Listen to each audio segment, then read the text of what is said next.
정말 하루하루 지내다 보면은 요즘 세상이 너무나 빠르게 변하고 있다라는 생각이 듭니다. 자, 그런 의미에서 오늘은 여러분들에게 2023년부터 우리의 생활에 정말 밀접하게 관련되어 있는 이것들이 사라진다고 합니다. 이것들이 정말로 여러분들에게 유용한 정보가 될 수 있으니까요. 영상 끝까지 꼭 시청해 주시길 바라겠습니다.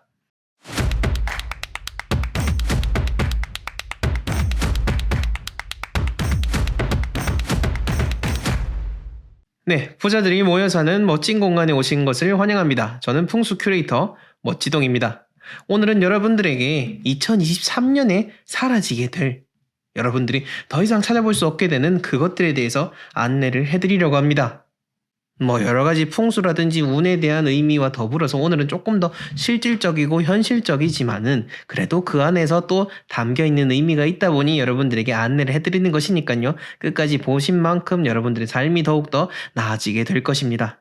자, 본격적인 내용에 들어가기 앞서서 각종 풍수 컨설팅 신청 그리고 도서 구매 등을 원하시는 분들은 하단 고정 댓글에 나와 있는 링크 참조해 주시면 되겠습니다.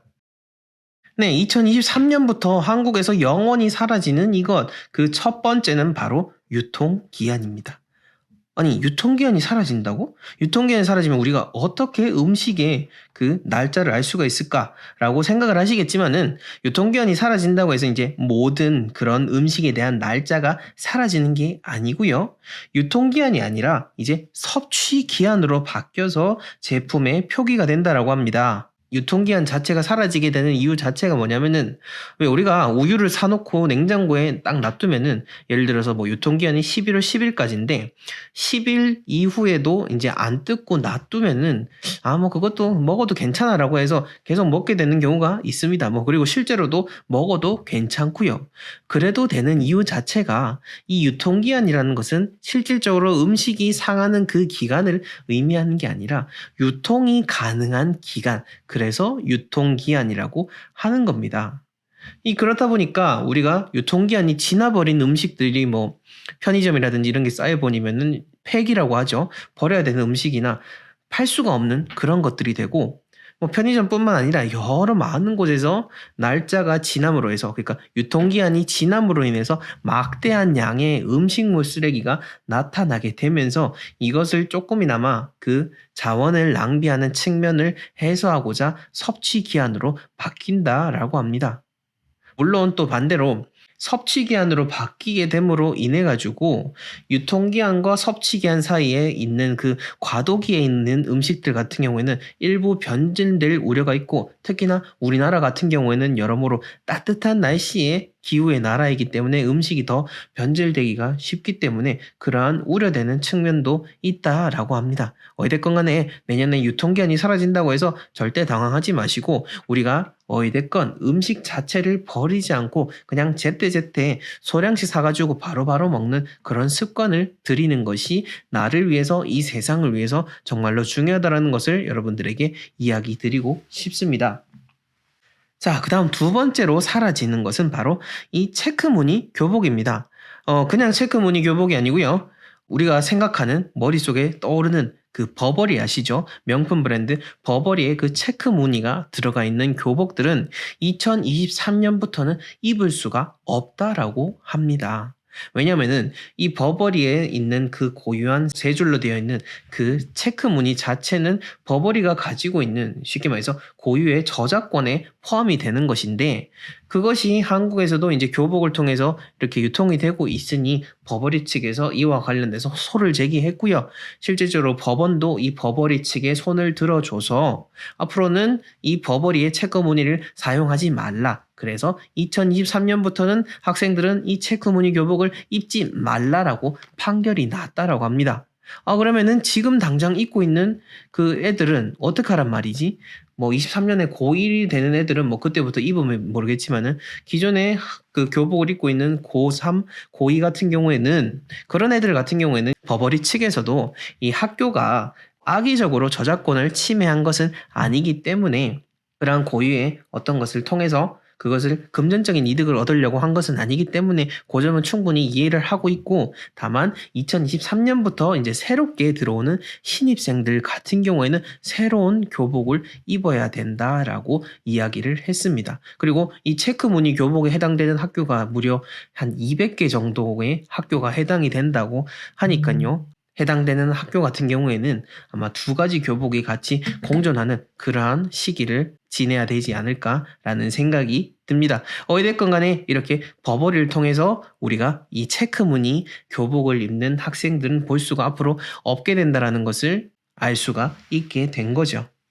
자, 그 다음으로 2023년에 사라지는 세 번째는 바로 이 대학교 입학금입니다.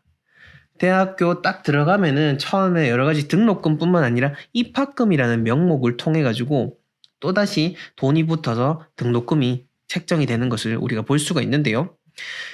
이 대학 입학금 같은 경우에 지금 우리나라 전국 대학교 평균 입학금이 대략 한 70만 원 정도라고 합니다. 근데 이 실질적으로 이 대학 입학금이 어떻게 사용되는지도 잘 모르고 있고, 거기에 대해서 대학 측에서도 여러 가지 알려진 것이 없다 보니까, 그래서 이제 법으로 딱 제정을 해가지고 2023년부터는 공립이건 사립이건 다 필요 없이 전부 다 대학 입학금은 사라진다라고 이렇게 이야기를 했습니다. 그리고 그와 더불어서 대학 입학금이 사라짐으로 인해서 대학교 측에서 등록금을 높이진 않을까, 그런 우려가 있는데 그렇지는 않고 오히려 2023년에는 대학 입학금을 동결하거나 혹은 낮추는 그런 학교들이 더 많다라고 하니까 걱정하실 필요는 없을 것 같습니다. 여러 가지로 경제적으로 그런 부담이 줄어든다라는 것은 의미가 있는 것 같습니다. 그 다음 네 번째로 사라지는 이것은 바로 무보험 오토바이입니다. 우리가 집안에서 배달 음식 잘 시켜 드시죠? 그리고 한 40분 걸릴 줄 알았는데 30분 만에 오니까 여러분들 너무 좋아하시죠? 저도 그렇습니다. 하지만 집안에서 음식을 먹을 때랑 또 달리 우리가 밖에 운전을 한다든지 밖에 길을 걸어갈 때 쌩쌩 달리는 오토바이를 보면서는 또 반대로 욕을 합니다. 아이고, 저러다가 어떻게 되지? 라고 하면서 정말 저주에 가까운 말을 하게 되는데요. 이처럼 여러 가지 지금 오토바이가 정말로 많은데 대략 한 250만 대 정도가 있다고 합니다. 그 중에서 이런 큰 사고가 났을 때 보험이 책임을 질 수 있는 그 책임보험에 가입한 오토바이는 거기에 절반밖에 안 된다라고 합니다. 그러니까 100만 대가 넘는 이 전국의 오토바이 자체가 보험에 가입되어 있지 않아서 사고에 있어서는 사실상 무방비 상태라고 하는데요. 그래서 2023년부터는 이러한 오토바이가 싹 사라진다라고 합니다. 모두 다 보험에 가입이 되니까요. 어떤 사고에 있어서 피해를 입었을 때 그런 대책이 생기기도 하고요. 하지만 궁극적으로는 우리가 그런 생각은 해야 될 것 같습니다. 빨리 음식을 먹고 여러 가지로 하는 건 좋지만은 한편으로는 우리가 좋아하는 그 5분, 10분 사이에 누군가는 목숨을 걸고 달린다라는 것을 꼭 기억을 하고, 빠르다는 것이 무조건 다 좋은 것은 아니다라는 것을 함께 생각해보는 그러한 시간이 되었으면 좋겠습니다. 자, 그 다음 다섯 번째로 사라지는 것은 바로 인터넷 익스플로러입니다.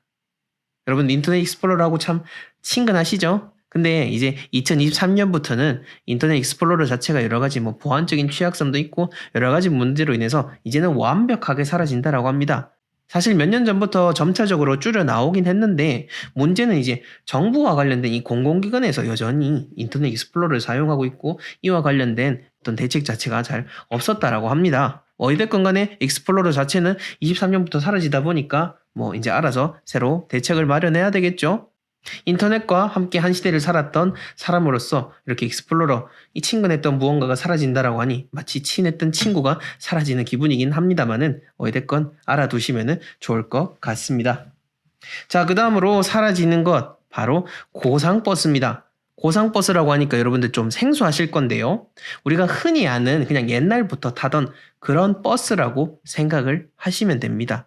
저상버스라고 하죠. 이렇게 휠체어도 탈 수 있는 그런 저상버스가 앞으로는 더 확대될 수 있도록 내년부터는 이 계단버스, 고상버스는 사라진다라고 합니다. 그렇다고 해서 지금 있는 버스 다 없앤다 이건 아니고요. 내년부터 이제 새롭게 나오거나 수리를 하고 이렇게 나오게 되는 그런 버스들 같은 경우에는 고상버스, 계단버스는 폐기가 되고 저상버스로 교체가 되어서 바뀌고, 앞으로 수년 내로는 모든 버스 자체가 저상버스로 바뀐다라고 합니다. 뭐 몸이 불편하건 안 불편하건 간에 모든 사람들이 조금 더 편하게 탈 수 있는 쪽으로 바뀐다는 측면에서 참 의미가 있는 것 같습니다. 네, 이렇게 2023년에 한국에서 영원히 사라지게 되는 것들에 대해서 말씀을 드렸습니다. 어떻습니까? 다 생각지도 못했던 우리 일상 속에서 친근했던 것들이죠. 하지만 아마 제가 말씀드리지 않고 이렇게 지나다 보면은 무심코 이렇게 흘러가게 됐을 겁니다. 어찌됐건 간에 오늘 제가 말씀드리는 것들을 통해서 마지막으로 드리고 싶은 이야기는 전반적으로 우리가 함께 살아간다라는 것을 우리는 기억을 해야 되고요. 나 하나쯤이야, 나 개인쯤이야 라고 하면서 우리가 편하게 선택하는 어떠한 결정들이 모든 사람들에게서부터 쌓이다 보니까 앞으로 우리가 살아가게 될 세상에 있어서는 그 사회적 책임을 함께 져 나가야 된다라는 것을 우리는 기억을 해야 됩니다. 뭐 그렇다고 해서 개인에게 어떠한 피해를 감수해라 라고 말은 할 수 없습니다. 하지만 그 피해를 감수하지 않음으로 인해서 언젠가는 너에게 돌아올 수가 있을 거다라고는 우리가 생각을 해야 되는 것을 꼭 기억을 했으면 좋겠고, 지금 우리 세대뿐만 아니라 앞으로 이 나라를 이끌어갈 그 후대들도 거기에 대해서는 함께 인식을 해가 나갔으면 하는 바람을 가져보면서 오늘 영상은 마무리하도록 하겠습니다. 다음에는 조금 더 유익하고 더 여러분들의 삶에 도움이 되는 내용으로 찾아뵙도록 하겠습니다. 지금까지 시청해 주셔서 감사합니다.